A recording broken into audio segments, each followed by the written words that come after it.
Assalamu alaikum. Mىنىڭ ismim Nurane.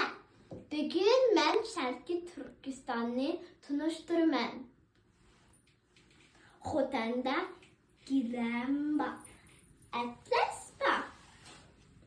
Qashqarda yetka var. Qashqarda Mahmud Qashqarining qabrisi var.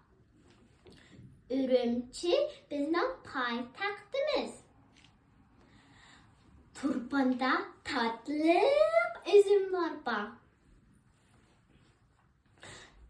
Karamayda nefit var.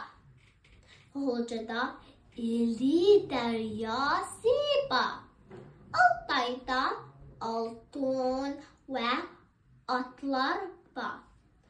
O atlar tez çapıdı. Eli deryasıdan başka Zarafşan deryası, Tarım deryası var. Bizning tağlarımız Altay tağları, Tengri tağları, Karakurum tağları var.